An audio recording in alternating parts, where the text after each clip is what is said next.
This is the COMA Girl Daily Podcast, written by Stephanie Bond. December 26th, Monday.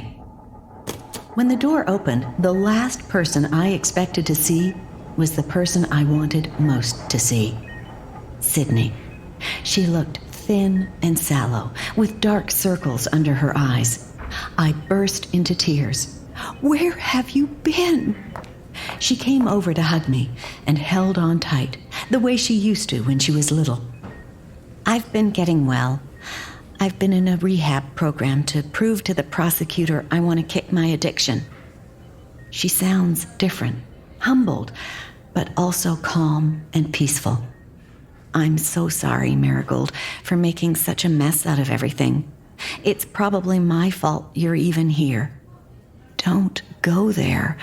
I'm better and being released New Year's Eve."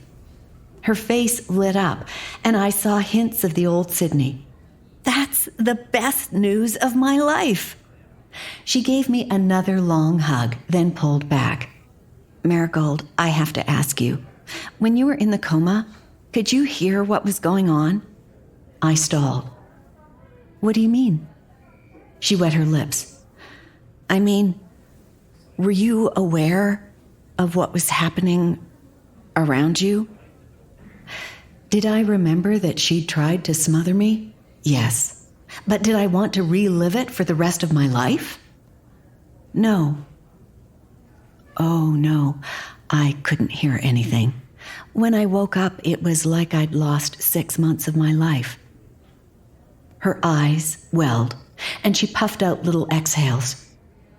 "Good," she said, her voice cracking, "because I don't think I could live with myself if I thought you remembered some of the things I did to you." "Even though you don't remember them, Marigold, I do, and I'm so sorry. I love you so much."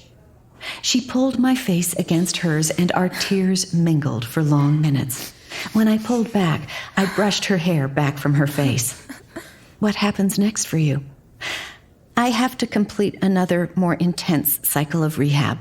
My attorney thinks it will reduce my jail time by half, but that will have to wait until I can earn the money. I sold my car and my jewelry and everything else I had of value, but it's still going to be a chunk of change." "Mom and Dad said they would help you." Sid shook her head. "No, I'm not going to take money they've worked hard for all their lives to pay for my mistakes. It just means things will be on hold for a while." Sydney was paying dearly for her mistakes. Practicing law was off the table, and she'd always have a drug charge on her records. "It's okay," she said, squeezing my shoulder. "I'm clean for the first time in years, and even though everything sucks right now, I feel free. And long-term sobriety? That's worth the wait." A friend of mine just went through a program here in Atlanta. When I mentioned the name, Sydney nodded. "It's one of the best, but it's also one of the priciest. Like 50 grand? No way I can afford it." I clasped her hands. "If I could get you in, would you go?" "Absolutely, I'd go tonight." I smiled. "Pack your bag." I'd rather put the lottery money towards Sydney's future than my medical bills. The bills would wait, and I knew Duncan would understand.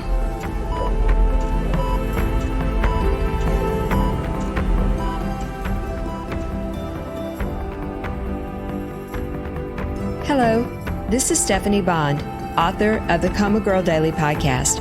Do you know someone who might enjoy this story? Since the podcast has been running for a while, this is the perfect time to invite friends to binge the episodes and get caught up. Thank you so much. I really appreciate you helping to get the word out about COMA Girl.